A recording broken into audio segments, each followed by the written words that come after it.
Welcome to the Copeland Coaching Podcast, where it's all about turning your job search into a slam dunk. Your host is Angela Copeland.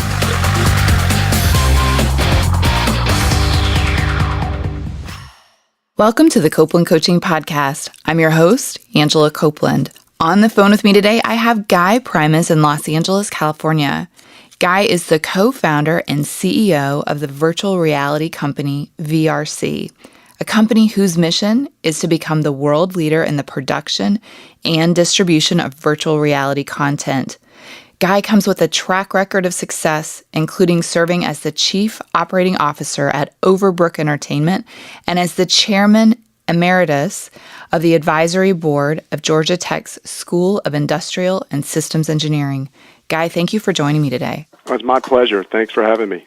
Well, I am so excited to talk to you. We're actually going to start off on an interesting topic, which is really diversity in the technology industry. And I know you recently spoke about this at South by Southwest. I'm curious, just from your perspective, do you feel like diversity in the technology industry is getting better or getting worse?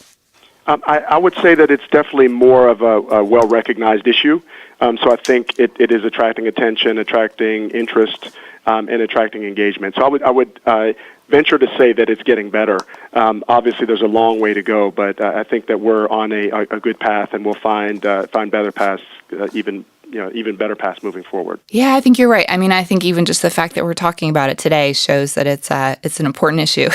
Exactly. No question. Yeah, absolutely. Well, so I understand that potentially companies in Silicon Valley or in California, maybe in general, are using some reports about diversity to kind of help them think about it. And I'm curious, what do you think? I mean, how are they using these reports to sort of influence change in the industry? You know, that's actually a really, really interesting question, because I think it depends on the leadership of the company, how they're using those reports. And so the old saying goes, the company pays attention to what the CEO pays attention to. So the people that have really good intentions, they're using that report to say, how are we deficient? What can we do to get better? What is it that we can do to increase our diversity of thought? Not only just our diverse population, but the products that we're building, obviously algorithm-based, our artificial intelligence, et cetera, have the input comes from people. Even machine learning comes from the initial input is coming from people. So the leaders that have that in mind are doing a fantastic job of using these reports to say, how do we influence our product? How do we influence our company so that we are leaders in this area? It's not necessarily just a feel-good mission. There's a business motivation there as well. On the other, kind of the flip side, you have leaders that are saying, hey, this is, it's not really that important to me. So I'm going to use these reports to say, see, we're not that bad. There's not, we're not out of the, kind of a standard deviation or so of what everyone else is doing. And so when the rising tide comes, we'll rise along with that, but we're not going to do much ourselves to really foster the development of a diverse set of employees, or we're not going to do a lot to recruit those people to come here. And so that's kind of two sides, and I would say opposite ends of the continuum. But those are the two ways I look at the reporting that's been done. That is really interesting. And, I was so impressed when I saw that you were speaking about diversity at South by Southwest, because it's certainly an event where you could have focused on something more around virtual reality or some other content. So for you to prioritize this as being really important, I was like, wow, that's really great.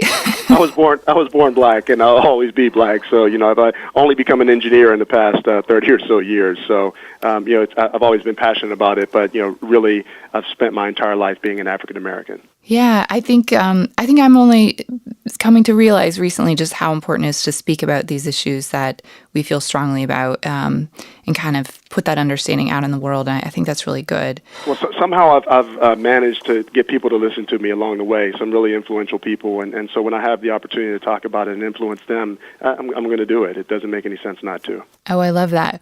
Well, so you mentioned that for a lot of these CEOs, it's a business need. They're focusing on it not only because it's the right thing to do, but that there is a business need in the background. Is that business need like a lack of resources, or what, from your perspective, like how does it help the business to really focus on this issue? No, I think there definitely is a lack of resources, and even at my company, I mean, we have close to 30 full-time employees here, and there's a need for engineers that have experience in a variety of fields, and there's a large pool of people, but there's even more competition for those people. So the only way to build that is to actually stop using the engineers, and people, companies go out of business and stop focusing on engineering, but that's not where we are in society. That we're only getting more and more technical, so we need more and more engineers.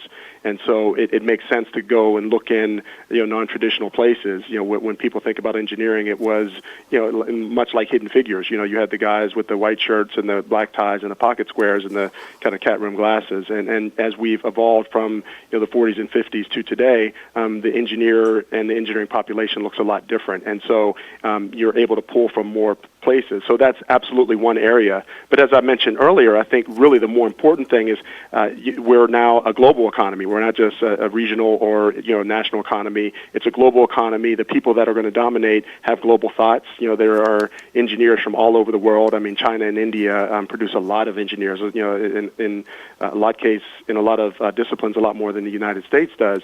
And so how do we incorporate their thinking? How do we incorporate the kind of the biases that kind of are being fed into, again, these algorithms? How do we make sure that those don't become pervasive and rule society? There are a lot of cases, again, where artificial intelligence, machine learning, computer vision are all being programmed by engineers, people that are technical. And so if you want to have a product that represents the reality of society, or what we expect society to be, or what we hope society will be, you need to have all diverse, kind of a lot of diverse inputs and diversity of thought that goes into that. So I would say that a lot of CEOs are paying attention to it, but every CEO should be concerned about it, because their products are built by individuals, and those individuals are the people that are consuming the products aren't just of one ilk. Mm-hmm, absolutely. I love that you mentioned that it's we sell things globally, and it's global thoughts, and you're kind of gathering people from all over. I think, my own experience with engineering was, growing up kind of poor in Oklahoma, studying math and science allowed me to get a scholarship to go to school. And as long as you could really study and put the time in, you could come out with this really great degree that could empower you to do a lot of other things. So I think engineering in particular, at least from my experience, is able to open a lot of doors for different people. And I think that's really nice. No, I agree with that, and I think education obviously is a foundation, and then on top of that, you have different disciplines, and right now engineering is very hot, and it's going to continue to be, going into the future. But you said something pretty profound there, which is actually you were motivated. It wasn't just that someone was kind of pushing you into this engineering discipline, and I think that's one of the things that we need to do as a society is make engineering interesting, and talk about when I was in school, it was very much problem set oriented, right? Solve this problem. Do this, memorize this equation, be able to apply it to a test problem, without the context. And I think one of the things that needs to happen from my perspective to actually attract more minority, more women engineers, and more of a diversity of thought is actually to solve not, kind of problems on a page, but problems in society. So like the grand challenges of engineering, for instance, are some, things that we as people of color, that women are specifically interested in, people that are interested in saving the environment, if you can give them a really interesting problem to focus on that solves society's problems and not just a math problem or an engineering problem, I think that attracts a lot more people, because people want to contribute, just, I think, organically. They just want to be a part of the solution going forward. Mm-hmm. And it's really interesting. I think the types of things you work on in engineering are just, they're so much more complicated, and I don't know, you have the power to really influence change. I think another thing from my perspective, at least years ago when I went to college, I think that would make a difference, and maybe it's changed since then. I actually received quite a bit of discouragement to not go to engineering school, because that's... I thought I was the only one. Okay. Because that wasn't what I was supposed to do. And then honestly, when I became an engineer, my very first job, I worked in automotive manufacturing, and, the assembly line workers would throw things at me to try to get my attention. And I was called like that little girl and all these kinds of things that were, they motivated me to move into marketing eventually. And so I think there's also a piece there of if you train this diverse talent, you also have to be willing to accept them into your workplace and treat them like they belong there. No, that's a really interesting point, and I think during my talk at South by Southwest, I was commending companies like Intel, because what Intel has done, and I actually served as an intern back in 1994. I'm kind of aging myself, but a graduate intern in 94. Was that they not only kind of hired individuals into the program, they made it a point to have a critical mass of engineers, women engineers, engineers of color, so that you didn't feel isolated and that you weren't alone. You weren't the kind of a target necessarily, within a group or within the company. And so they've done a really fantastic job, and others have done similar work. But I specifically and individually benefited from Intel's kind of vision of what that could be, and it was a really interesting I would say almost experiment that they were running back in the 80s and 90s, and they put a lot of effort into it, and I think that has borne fruit for them over the past 30 years. Oh, that's interesting. I noticed that when you were there, you worked on, it looked like the President's Job Council. Is that kind of what you're talking about? Well, that came later through a friend of mine, Roz Hudnell, who is unfortunately retiring at the end of this month. But she's been she's president of the Intel Foundation and a really incredible thought leader in this field. And she had the blessing of Paul Otellini, the CEO who is on the President's Jobs Council, and BK, the current CEO of Intel, and they really trust her because she's built a lot of credibility in the space. But even before her, it was Della Smith, who recruited me and 5 of my friends from Georgia Tech, and we all set up shop in Mesa, Arizona, in a 3-room apartment, and spent the summer there in Chandler at Fab 6 and Fab 12. And so again, having that critical mass, and it wasn't just us. There were kids from schools across the country, and we all would get together. And again, Arizona wasn't always the most friendly place for us at the time, but Intel was a very, very welcoming place, and I think that's really important, to be welcome and not be alone in this space. As you're saying, you shouldn't have someone throwing things at you on the floor. That doesn't make any sense. It's not helpful. Or strength in numbers, I think you're absolutely right. Well, I'm curious. We're kind of talking generally about diversity, and we mentioned people of color and women. When I was at South by Southwest, I started hearing diversity talked about in more ways. Are there more ways that you think of it, like beyond sort of those two factors? Yeah, I mean, obviously, being an African American, that is the one that is. Again, I was born African American, and I'll die African American. So that's my native point of view. Mm-hmm. It's very easy to identify the lack of women, in a conference room. There are some, shades of diversity that are obviously a bit more difficult to identify, and probably for good reason. But LGBTQ issues, and making sure that they're represented, because again, they're a significant part of the population. There are obviously diversities of religion, that are some religions are under more fire than others throughout history.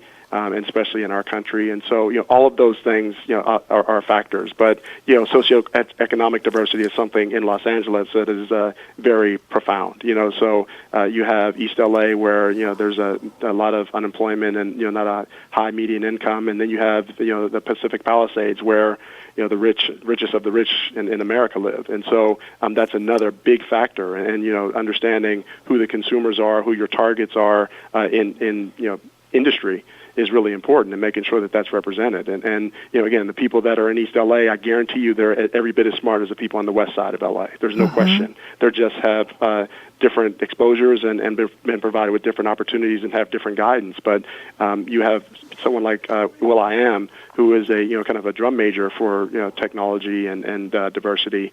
He comes from Boyle Heights and was bused to Pacific Palisades. So there's it just really making sure that we consider every flavor of diversity is really important, because that's who we are as Americans. Mm-hmm, absolutely. I think you highlighted so many important things. One, I think that it makes me think of is just why public education, and I'm not going to go on a huge tangent, but why public education is so important, because, you don't become successful. It's not, you have to have something to work with. It's somebody has to help you along the way. Absolutely. You have to have a school to go to that's safe where you can learn. I mean, there's things that have to be in place, and so to get there. But the other one that I heard talked about a lot at South by Southwest, which I'm interested to learn more about in the future, is neurodiversity and hiring people sort of who maybe have different backgrounds in terms of how they think, I guess you could say. That's one that's kind of a newer one to me.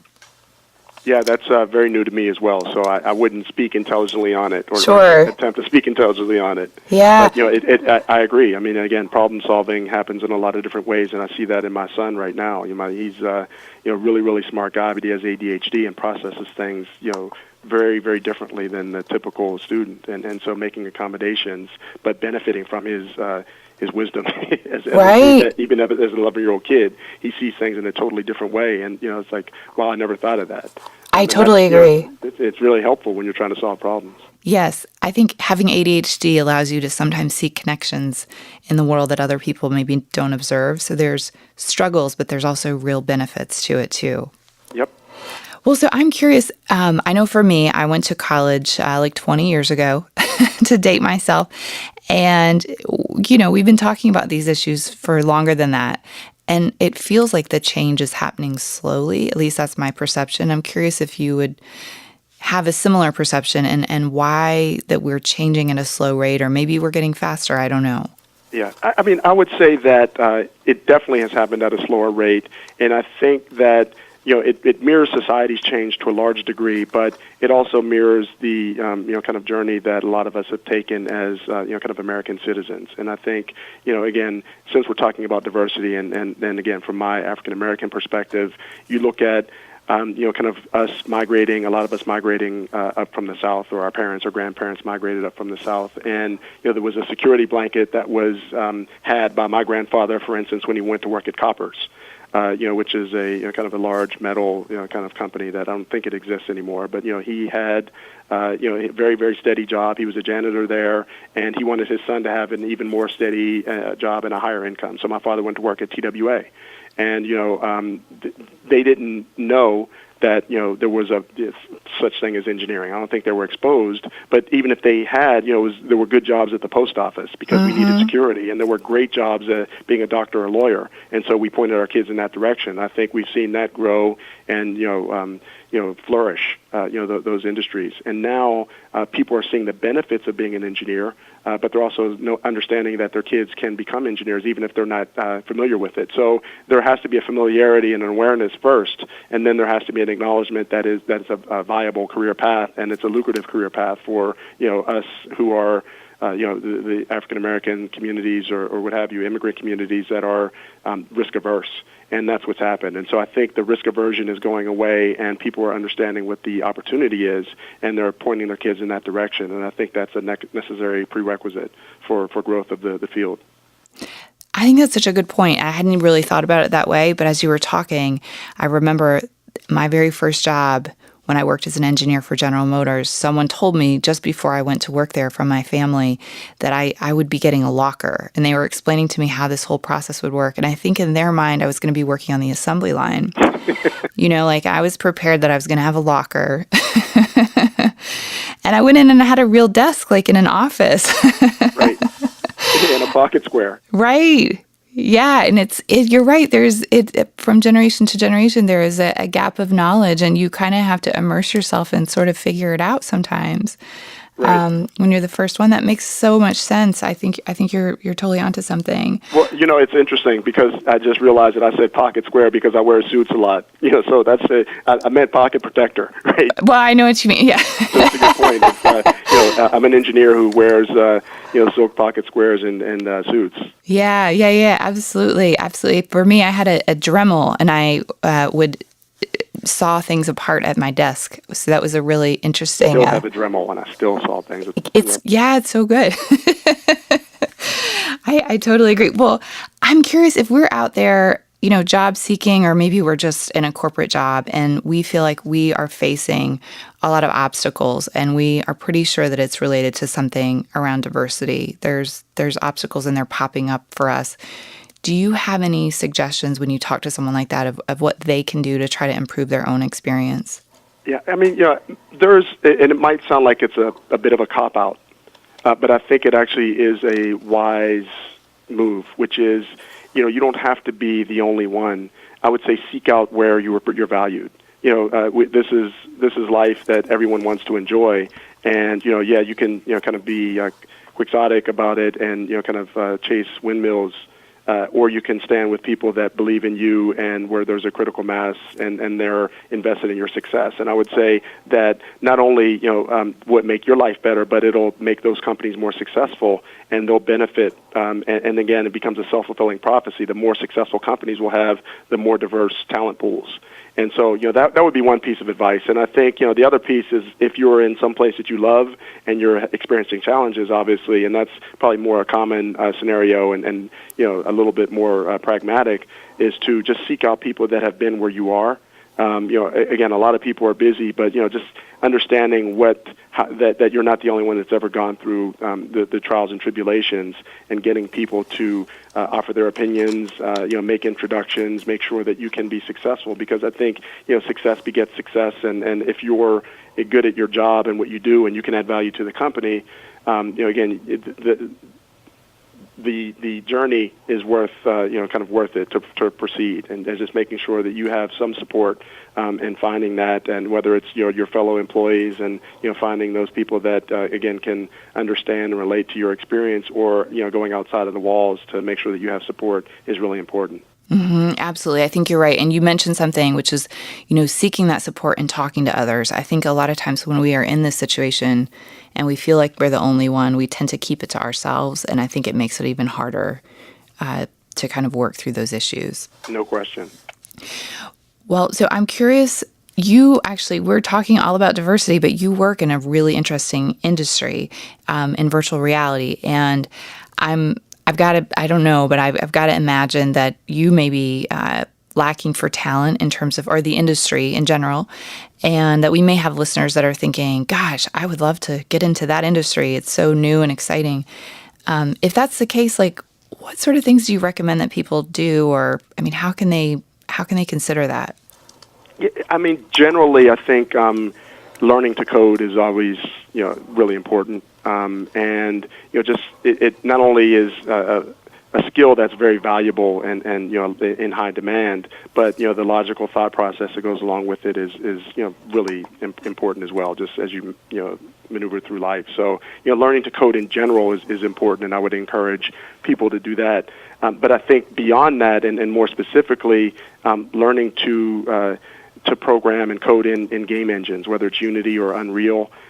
There's a lot of demand for people that have those skill sets, and again, that's how a lot of virtual reality experiences are built. Video games are built, mobile experiences, etc. These game engines are really engines for growth, going forward. And again, the people that have those skills are in. It's unbelievable how much demand there is for people that have those skills. And so I think when I was young, I had an Atari 800 computer, and we used to kind of code in BASIC, and there really wasn't a lot of great things that we could create with the limited computing power and my limited knowledge and the limited kind of access to people that could teach me. But now all of that is gone. There's people have really powerful PCs, and these game engines themselves are very powerful, and there are whole industries of people that can help you understand what to build and how to build it. But I think the most important thing is just getting your hands dirty and just start creating and building stuff.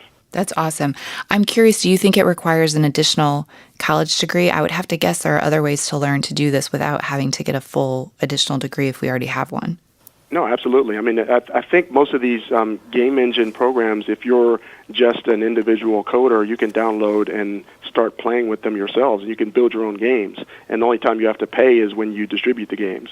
So there are student versions of this, and I wouldn't recommend necessarily spending 4 years to learn how to code in Unreal. Sure. Or build in Unreal. But I think just again finding something that you would like to see come to life, and just downloading software.